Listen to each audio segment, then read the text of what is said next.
Hello, my name is Oluru Timiosha, and today I want to talk a little bit about my experience working in the federal government, and specifically in the Department of the Navy. There's another series that I was doing in which I discuss my experience with discrimination and retaliation as a John S. McCain Strategic Defense Fellow in the Office of the Secretary of Defense. That's at the Pentagon, right?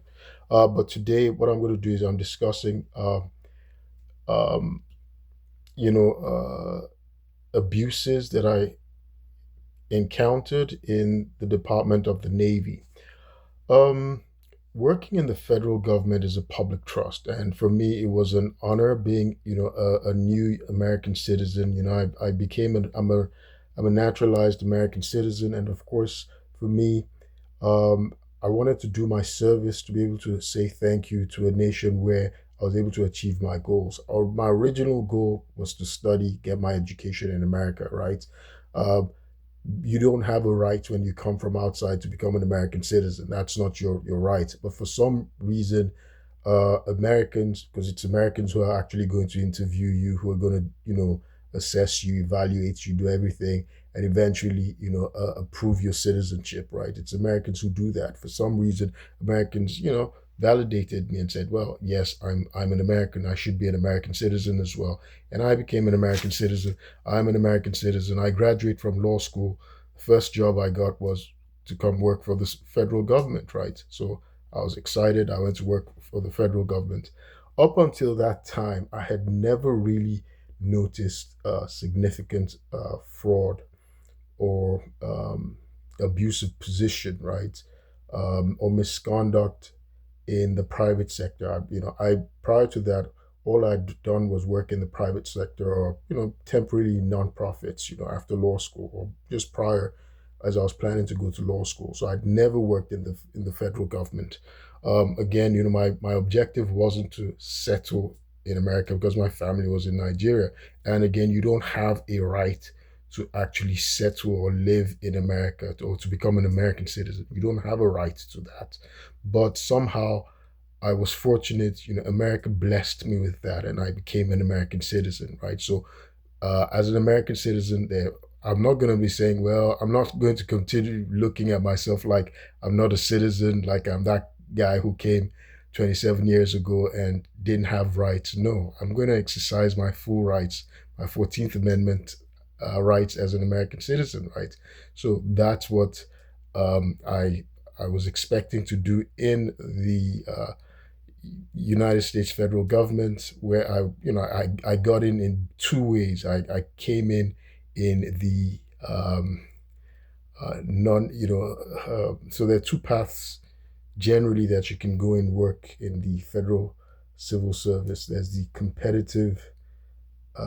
competitive path in which you have to take an exam, like everybody else. You're competing with everybody else, and then there's the um, non-competitive, right? The non-competitive path in which there's just special rules, right? There's special, they create special pathways, or um, it's called the accepted service, and so there are all these sort of um, special exemptions that they create to, if they're targeting a specific uh, group of people, select, it can be the best, you know. So they create general rules that are not applicable to everybody.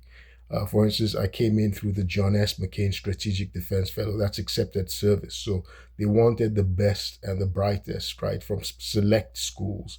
They could create their rules because they said, well, they want to create a cadre of people who are going to be the future senior leaders of the Department of Defense. So they were looking for exceptional people who had extraordinary, they had demonstrated extraordinary ability, extraordinary talent. So that was how I came in originally into the federal government.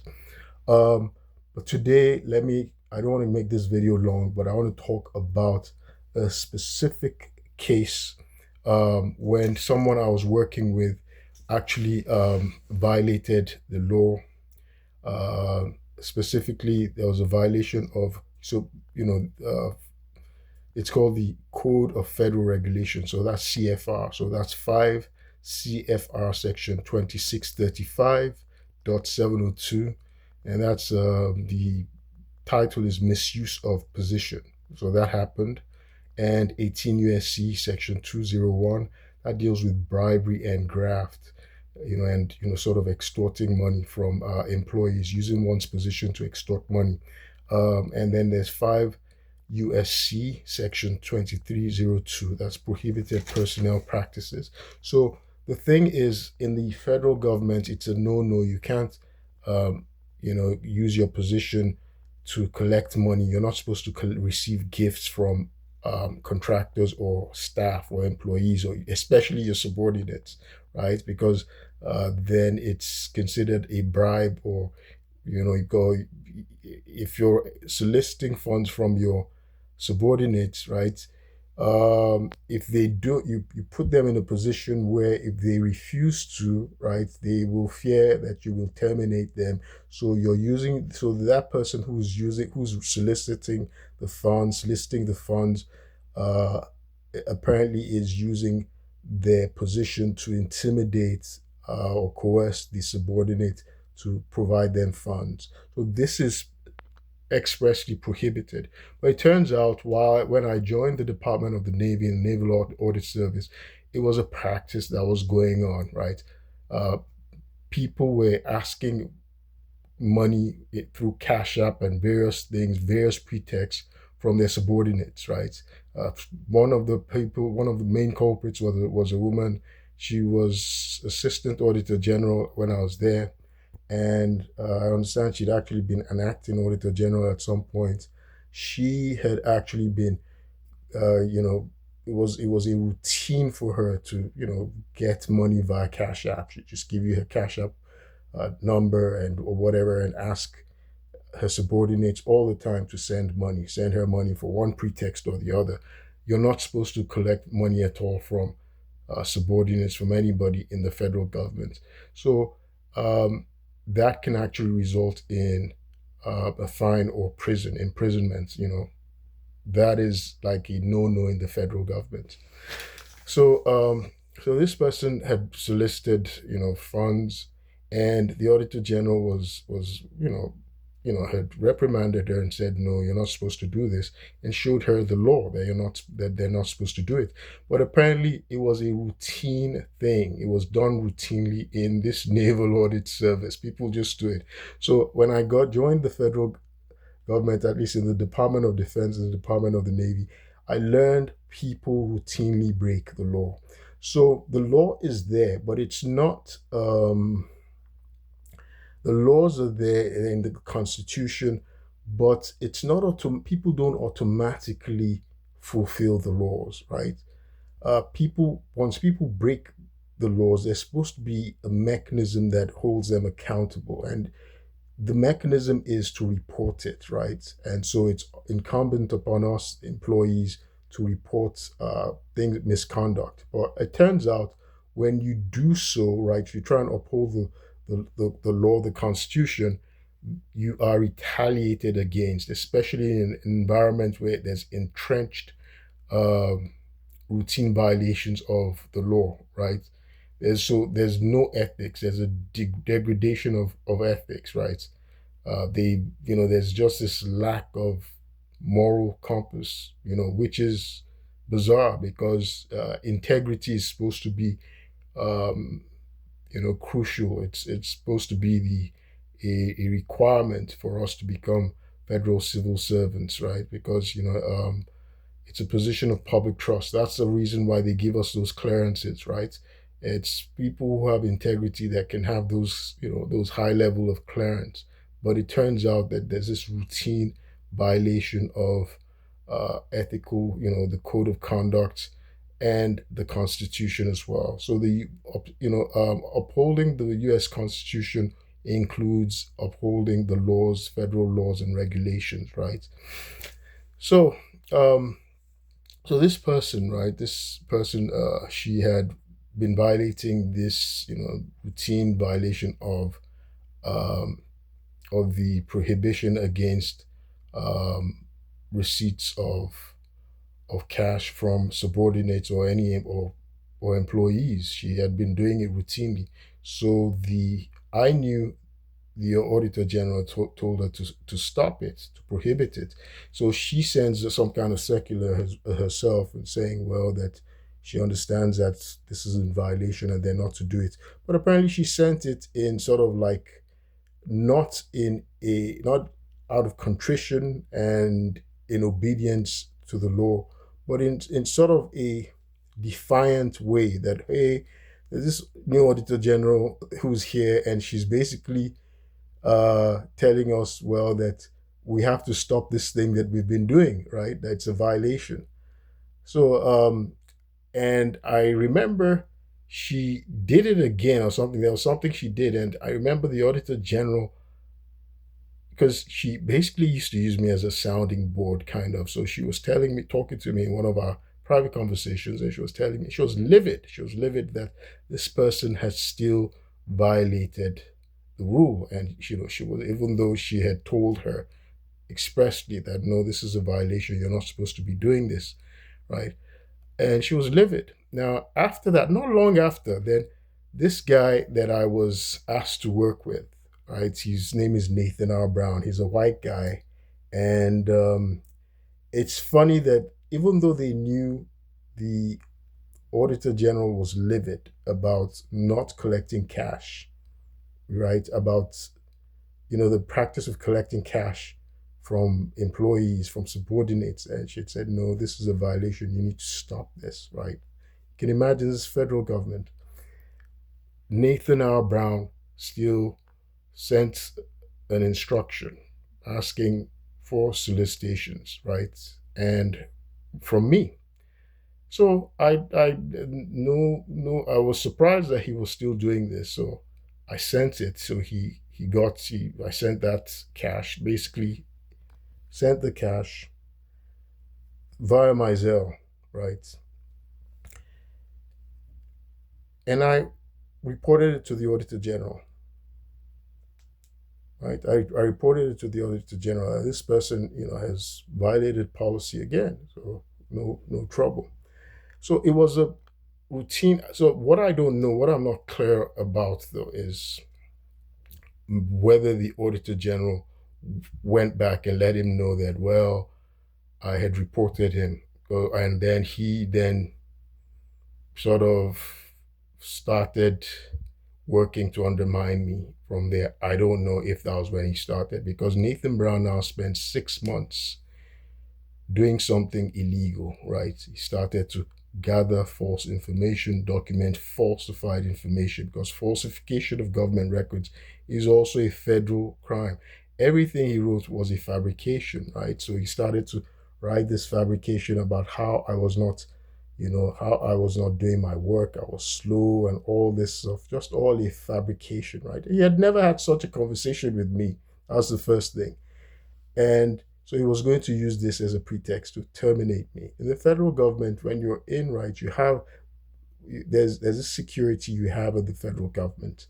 Um, Before they can terminate you, unlike the private sector, you're not an employee at will. You still have to be given notice, right? You have 30 days to challenge that um, intent, right, to fire. So the Auditor General, I guess maybe she knew what was going on. For some reason, she had asked me to move to another directorate, right? But the head of this directorate, who was Nathan R. Brown's boss, um, and I guess they became peers because Nathan R. Brown got promoted to a GS 15. So this guy was a GS 15. And Neftera McBride was also a GS 15. So she kept saying, "Oh, that she sees me as an asset, or she wants me to, to stay. She doesn't want me to leave. That she sees me as an asset. Nobody's going to bother me." And by the way, the thing they now asked me to do, my duty was now to just take courses, right? Just take courses. So what beats that? They given me a position in which my job is just to improve myself, get certification. So I'm doing it. I start at 8 a.m. and I'm doing it. I'm continuing with my courses till the end, so that's no problem. I went, knocked the ball out of the park, just kept doing courses. I'm supposed to work 40 hours a week. No, I gave them over 80 hours. I had completed all the certificate, all the courses, right, that I needed to do my training for 3 years in advance. I'd completed it. But this guy, Nathan Brown, goes to fabricate some stuff, some other, because he was looking for pretext anyway. I guess because I had reported him that, hey, this guy just did a violation, right? What by, again, extorting money from employees, right? And my instance is evidence, right? Um, so I think one of the things that particularly um, got me was the fact that I'm from Nigeria, right? And coming from Nigeria, Nigeria is normally considered, I mean, when I was growing up, they used to call it one of the most corrupt countries in the world. And they talk about how our civil service is very corrupt. I never worked in Nigeria. I lived in America, and even in school, I remember that in textbooks, they were always talking about Nigerian corruption. When I went to work for banks, we had special training. They trained us about how to watch out for Nigerian fraud. When I did forensic science in law school, there was a guy from postal office who came to teach us specifically about the Nigerian fraud. So obviously, I didn't expect, if I ever went to do something in Nigeria, I had hoped that, okay, it would be to help clean up fraud in Nigeria, eliminate it, give a better image. Now, instead, when I became an American citizen, I was asked to work in the areas that deal with finance and things like that. I never in my life expected that my bosses, people I'd be working with, will be engaging in misconduct and fraud and financial impropriety. And this in America, and this was what I was seeing. There was more that was going on. I remember there was a day, because we were allowed to work like 40 hours. We had these flexible ways we could accumulate our 40 hours of work per week, right, in the federal government. For instance, mine was I chose to work 4 days a week. The U.S. federal government was one of the first places that implemented the 4 day a week workplace in the U.S. I hear it's becoming common now. So I worked 4 days a week, and 40. The thing, and I was very fortunate. I used to work remotely, right, lots of the time. If you work remotely, I think for me as a person, I tend to work more, right? Because I tend to give them more time, do more, and I think many people do that as well. When you're working and you have the opportunity to work remotely, you tend to do more, right? And the same thing for, you know, me being given the opportunity to work 4 days a week. I found on Friday I worked as well, but maybe at my own pace or whatever. I worked I worked more than 40 hours. In fact, if I did over 80 hours a week, because again, my job, especially since my job was for me to get more education, I was registered with Defense Acquisition University. I was doing certification, so it, different organizations, right, for courses. That was what many different organizations, vendors that were giving me courses, right? So naturally, anybody that knows me, I love learning. So I'd finished my training for 3 years, right? Because I'd done stuff ahead. I was moving fast, fast, fast. That was what I wanted to do. And it's shocking now that the Navy, rogue agents of the Navy have collaborated with the rogue state attorney in Montgomery County and a rogue judge to steal 3 years of my life, because I've wasted 3 years now under these false charges, through the swatting that was instigated by rogue agents of the Department of the Navy, including Nathan R. Brown. So back to the reason I was talking about the time, right? So at some point, there was now a new federal regulation, federal law that um, sort of limited the Auditor General, basically, the head of the agency, had the power to change or limit, restrict how the time configuration, right, for the week could be accomplished. And so there was this new requirements.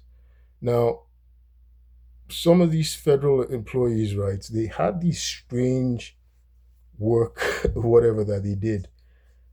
They created this schedule in which they were at work at maybe like 3 a.m., 2 a.m., or whatever, you know. And we were working in there's a place we were working in, right, in a skiff, right.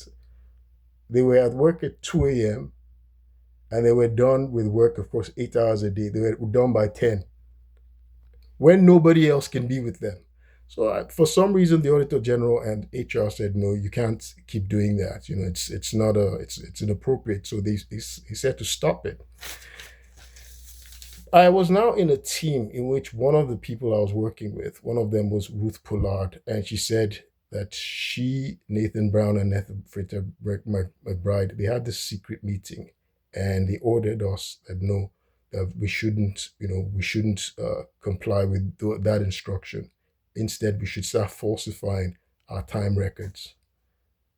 So I'm a Christian and I work ethically. Again, if I wanted to do things that are illegal, right, in the workplace, I'd be in Nigeria, because in Nigeria, if you do illegal stuff, Nigerian, if you've heard of Nigerian, well, I don't want to discredit them, so let me not go there. But the thing is, it's anathema to me. It's not part of me, right? I can't do things that are illegal or that are unethical, right? I've never done that in the workplace, and I was not certainly not going to be cheating and robbing the American people, right, in the federal government service. No, I wasn't going to do it. So I reported it to the Auditor General. I reported it to HR.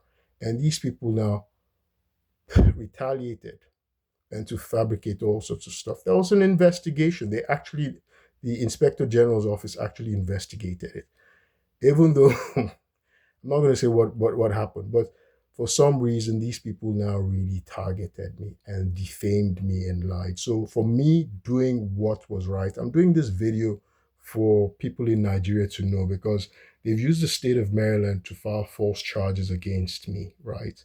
To defame me, to make me seem like I'm some kind of criminal or a deranged person or a dangerous person, all sorts of lies. It's unfortunate that they used Jide Iwariri, right?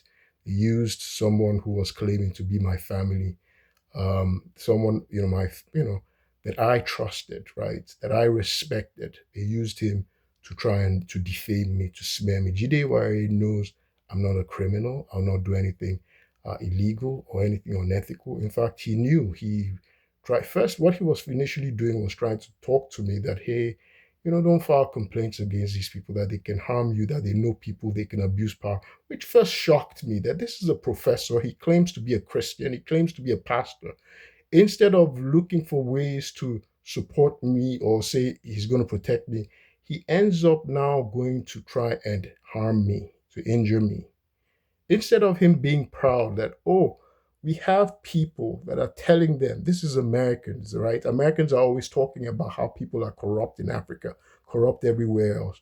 And we're meeting white Americans like Nathan R. Brown that are crooks, violating the integrity of the American system, our federal system, right? There's a reason I've done videos in which I talked about the spoil system, which was very corrupt. It was the spoil system, the corruption in the spoil system that led to the civil service, that led to the assassination of the second assassination of a U.S. president, right? James Garfield, our 20th president, when that lunatic lawyer, Charles Guiteau, who couldn't get a job that he wanted, went and shot him. When Chester A. Arthur, who was vice president, he had made money from the spoil system. It was part of the corrupt system, but he now made it a moral obligation, right? He now made it a moral duty incumbent on him to change the spoil system, to reform the federal civil service through the Pendleton Act, and he did that. There have been many reforms since then, including reforms by President Jimmy Carter. They keep trying to reform the civil service to make it professional. And I felt, because, when I think of the civil service, I think of the British civil service. It's so like if you work in the British civil service, it's more prestigious than working in the private sector in England. They, at certain levels, they only go and recruit from certain schools, right? Oxford, Cambridge, from certain places, right? In the federal civil service in England, they don't call it federal because they don't have a federal system in England.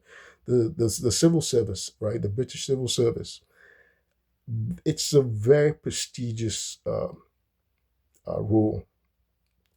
Jimmy Carter tried to make the U.S. civil service very prestigious as well because it's the private sector that really drives America, the American economy. My experience in the federal civil service in America, they pay them a lot. Don't make any mistake. People normally think they don't pay the federal civil service servants a lot of money. They make a lot, but it's a shame that it is sort of like an entitlement trough right now. It's like a welfare trough because it's more difficult to get into the federal civil service in the U.S. than to get a private sector job. It really is.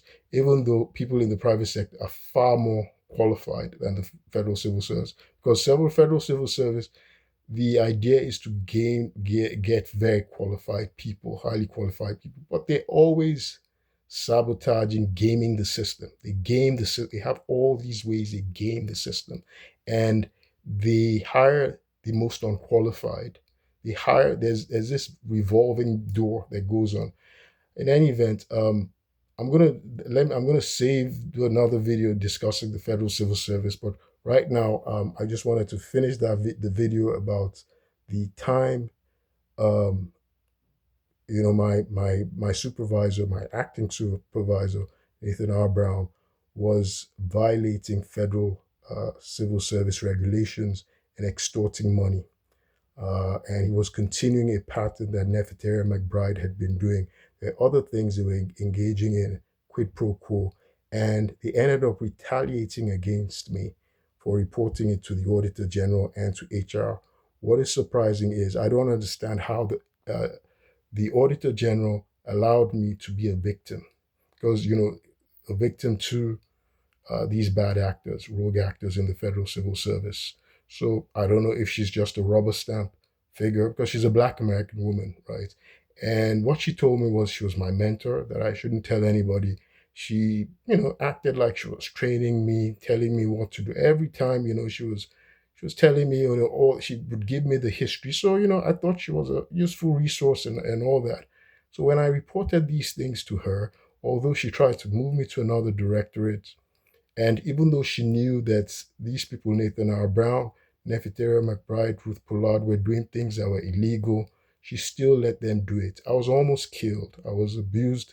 They orchestrated and, you know, they're responsible for the assault that occurred in my home on May 16, 2023, which I was shot in the head and I was dehumanized in my home.